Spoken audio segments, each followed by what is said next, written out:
So good morning, everybody. You know, I was looking for a generator to run a pitching machine and possibly some stuff on a little trailer, and did a ton of research, found a lot of very similar models, but finally came to rest on the Westinghouse iGen2550c. The thing I liked about this unit is that it also has a 30 amp plug, so I could plug it into a small travel trailer or something like that in the event of an emergency, or if we're dry camping in an RV. It also has two 20 amp circuits as well as two USB plugs, so that's pretty cool. It's 1800 running watts, 2550 peak watts of power, or starting watts.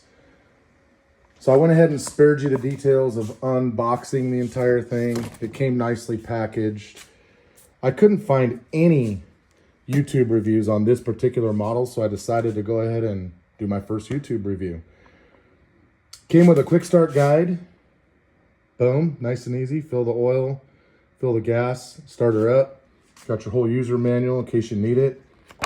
Just like any other small engine. It did come with a spark plug wrench, small Phillips head screwdriver, as well as the gas that you're going to need, and a little screw-in oil funnel, which was pretty cool.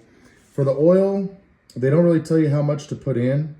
I started with nearly the whole container, but held off on the last little bit until we run it for a while, and we'll check it again. It's got plenty in there to keep it lubricated though. These are the cables to loop two of these generators together, which is kind of cool. Most of the units this size don't come with those cables. So it came with everything you need to start. Filled it up with some oil, put some fuel in this thing. And before I actually have already started it once. Before I turned it on, I gave it about 5 pulls to get some oil lubricating through the parts, even though they said they tested it. Just wanted to make sure everything was good and well lubed. And then I went and put the choke on and opened up the vent. So the first thing you'll do, open the vent here to the on position. You're gonna make sure that your eco mode is on the circle. So remember, it has circle is a false, 1 is positive. So positive meaning it would be on. You can see that these are all covered by rubber covers, which is super nice to keep them dry and clean from the elements. We're going to be using this primarily for a pitching machine, so it'll be nice to keep dust and dirt out of there. There's your two 20 amp plugs. And then over here you've got your two USB plugs. This is your eco mode. This is to jump the two together. This is your reset. And then here's your breakers for 20 and 30 amp. You're also going to have this LED display, which 99% of the units in this size class did not have anything near this. So just kind of a perk, in my opinion.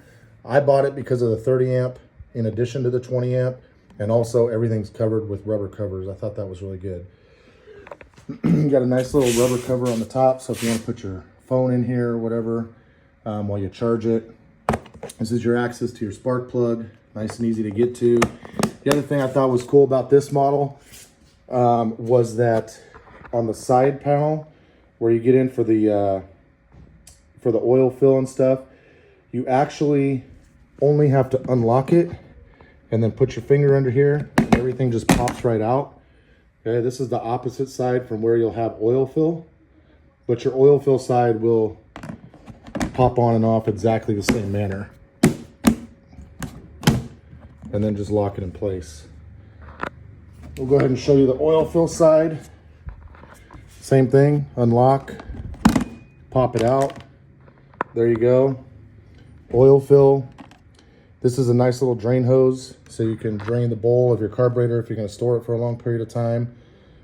The fuel we have now sucks. You got a lot of ethanol in there, so it'll gum up one of these little carburetors pretty quick.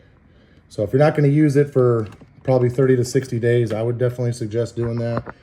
Air filter, easy access to clean the air filter or replace when the time comes.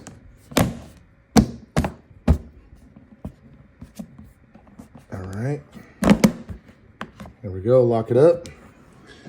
I got this thing in my garage, so I did put a little bit of fuel in it to get it started.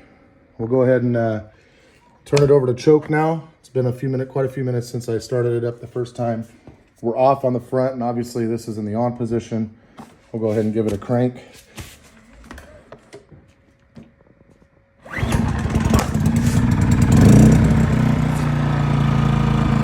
it to the on position as soon as it starts up. I'm not yelling or anything.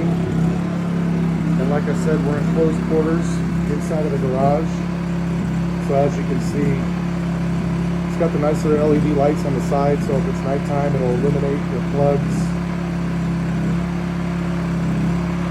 But this thing's running right here in my garage. We'll take it out here in front. Okay? We'll go like 10 paces.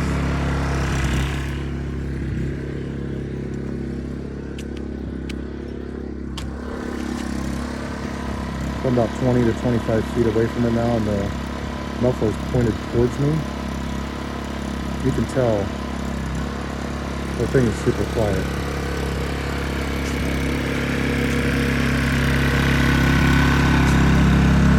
As we get closer. So look, break-in period for this thing is about 5 hours. Essentially run it for 5 hours. Put a light load on it every once in a while, maybe plug in a light or a fan, something that's not going to draw very much, but you want it to cycle a little bit of power. Do a little bit of work during that 5 hours, and then you should be good to go. Run it to your heart's content. I'll follow up with another video after we've used it a few times and after the break-in. But super excited. Really love this little Westinghouse iGen2550c. Excited to use it. I think it's going to be a killer deal for us. By the way, I bought it on homedepot.com for, I believe it was $454. Free shipping, came to my doorstep in 2 days. Unbelievable. homedepot.com. It was $454 or $484. But I think this is going to be a killer deal for us. So stay tuned for more.